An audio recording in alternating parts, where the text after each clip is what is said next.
Hello guys, स्वागत है आपका ऑनलाइन शिक्षा के यूट्यूब प्लेटफॉर्म पर। आज हम इस वीडियो में बात करेंगे भारतीय संविधान से जुड़े हुए टॉप 10 प्रश्नों के बारे में, वो भी व्याख्या के साथ, जो कि आपके लिए काफ़ी इम्पोर्टेंट होंगे। आज की जो हमारी क्लास है वो पहली क्लास है, तो और आज से हम रेगुलर भारतीय संविधान पे जो मोस्ट प्रश्न हैं उनके बारे में सीरीज लाते रहेंगे। तो आप इस वीडियो को जरूर देखिएगा और साथ ही आने वाली हर सीरीज को भी जरूर देखिएगा, ताकि आपके जो पॉलिटी से या फिर जो भारतीय संविधान के पोर्शन से जितने भी जो प्रश्न उठेंगे वो सारी सीरीज से ही आएंगे, क्योंकि जो ये प्रश्न है वो प्रीवियस ईयर पेपर से भी उठाए गए हैं प्रश्न है, और साथ ही वो प्रश्न भी है जो आपके मल्टीपल एग्जाम में मल्टीपल टाइम बार पूछे गए हैं। तो चलिए आज की क्लास शुरू करते हैं। क्लास शुरू करने से पहले अगर आप चैनल पर नए हैं तो चैनल को सब्सक्राइब जरूर कीजिए और वीडियो को लाइक और शेयर करना ना भूलें। तो चलिए आज का शुरू करते हैं। आज का पहला प्रश्न हमारे पास है कि भारत के प्रधानमंत्री का पद है वो होता है। तो भारत के प्रधानमंत्री का पद क्या होता है? तो आपके पास ऑप्शन होता है, ऑप्शन ए है कि संविधान के द्वारा गठित पद होता है, ऑप्शन बी है कि परंपराओं पर आधारित पद होता है, ऑप्शन सी है कि संसद के द्वारा पारित साधारण विधेयक द्वारा गठित होता है, या ऑप्शन डी है कि जो सभी असत्य हैं। तो आप इस प्रश्न के हिसाब से आपका जो राइट आंसर होगा कि वो ऑप्शन नंबर ए होगा कि जो भारत का प्रधानमंत्री का पद है वो संविधान के द्वारा जो गठित होता है। अगर हम प्रधानमंत्री के पद की जो बात की जाए तो भारत के जो प्रधानमंत्री हैं कि भारत के जो भारत के प्रधानमंत्री हैं वो भारत गणराज्य की सरकार का मुखिया होता है, और साथ ही भारत के जो प्रधानमंत्री का जो पद है वो भारत के जो शासन प्रमुख यानी शासन के जो अध्यक्ष का पद होता है, और संविधान के अनुसार वह मतलब प्रधानमंत्री भारत सरकार का मुखिया होता है, और साथ ही भारत के जो राष्ट्रपति हैं उनका मुख्य सलाहकार और मंत्री परिषद का मुखिया, और साथ ही लोकसभा में जो बहुमत दल का जो नेता होता है प्रधानमंत्री हैं वो भारत सरकार के जो कार्यपालिका होती है उसका नेतृत्व करता है, और साथ ही वो भारत की जो राजनीतिक प्रणाली है उनमें प्रधानमंत्री मंत्रिमंडल का एक विशिष्ट सदस्य के रूप में होता है। तो आई होप कि जो ये व्याख्या आपको समझ में आई होगी कि प्रधानमंत्री एक्चुअल में होता क्या है और किस किस क्षेत्र में वो कार्य करता है। तो चलिए नेक्स्ट प्रश्न है। तो अगला प्रश्न हमारे पास ये है कि राजस्थान में कुल कितनी जो ग्राम पंचायतें हैं? तो आपके पास ऑप्शन ए है कि 11,152 जो 52 ग्राम पंचायत है। आपके पास ऑप्शन बी है कि 9,000 ग्राम पंचायतें हैं, ऑप्शन सी आपके पास है कि 237, या ऑप्शन डी है 1,008। तो आपका सही आंसर होगा कि वर्तमान में 11,152 ग्राम पंचायत है।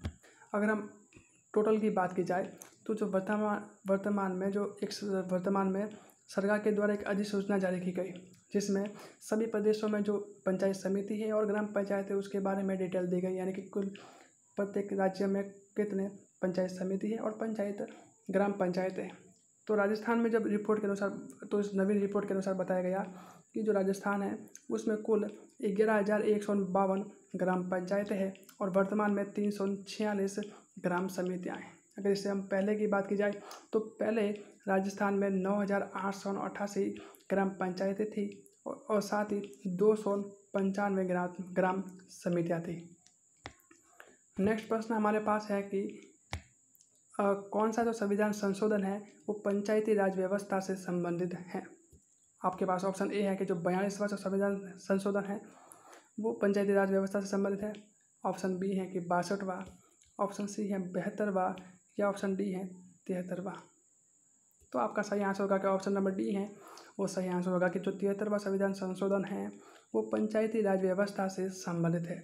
अगर हम इस संविधान संशोधन के बारे में बात की जाए तो जो 73वां संविधान संशोधन है ये 22 दिसंबर 1992 को लोकसभा के द्वारा और साथ ही 23 दिसंबर 1992 को राज्यसभा के द्वारा पारित किया गया, और ये संशोधन यानी अधिनियम के रूप में 24 अप्रैल 1993 में पूरे भारत में लागू किया गया।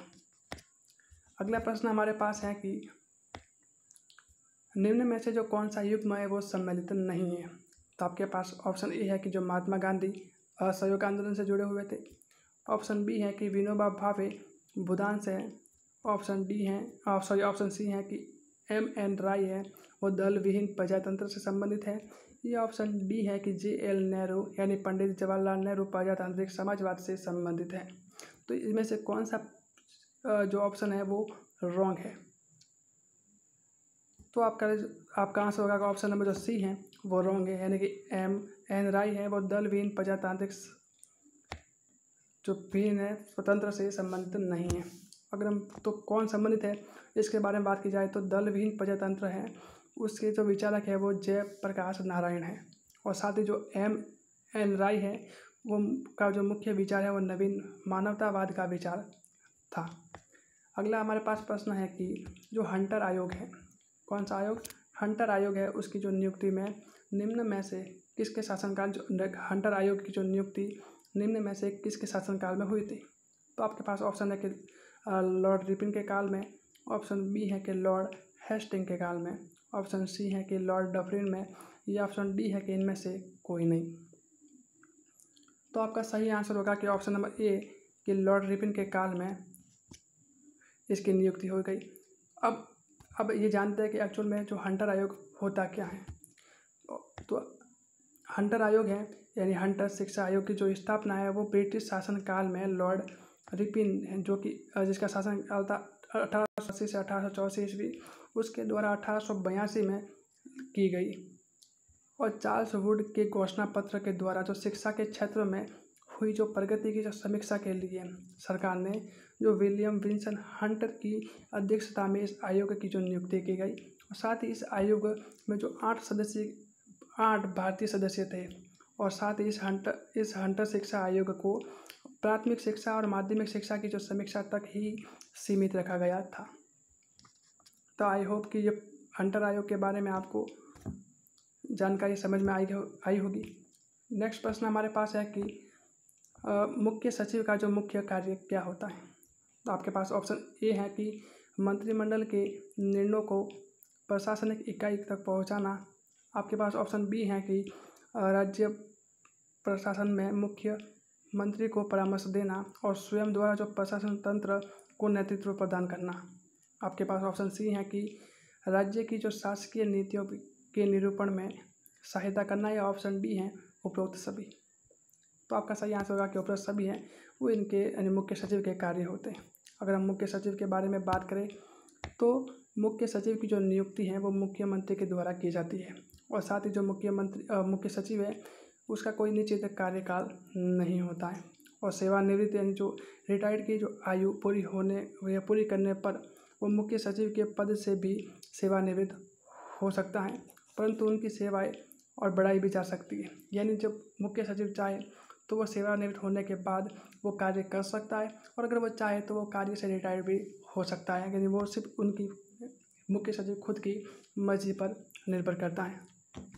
अगला प्रश्न हमारे पास है कि ग्राम पंचायत को निम्न में से किसके द्वारा भंग किया जा सकता है? कि ग्राम पंचायत को निम्न में से किसके द्वारा भंग किया जा सकता है? तो आपके पास है किसके द्वारा। तो ऑप्शन ए है हमारे पास कि जिला प्रमुख के द्वारा भंग किया जा सकता है। ऑप्शन बी है कि मुख्यमंत्री के द्वारा भंग किया जा सकता है। ऑप्शन सी है प्रधान के द्वारा, या ऑप्शन डी है कलेक्टर के द्वारा भंग किया जा सकता है। तो आपका सही आंसर होगा कि ऑप्शन नंबर डी कि जिला कलेक्टर के द्वारा ये भंग किया जा सकता है। अगर हम इसके बारे में बात करें तो जिला कलेक्टर हैं उसको ग्राम पंचायतों के निरीक्षण करने, भंग करने और बजट आदि जो बजट है उस आदि के निरीक्षण करने का अधिकार प्राप्त होता है। ग्राम पंचायत का जो कार्यकाल है वो एक सामान्य कार्यकाल यानी लगभग 5 वर्ष का होता है। और साथ ही कुछ राज्य ऐसे भी हैं वहाँ पर जो ग्राम पंचायत है उसका कार्यकाल 3 वर्ष का है। तो लगभग ये माना जाता है कि जो ग्राम पंचायत है उनका कार्यकाल 3 से 5 वर्ष तक का माना जाता है।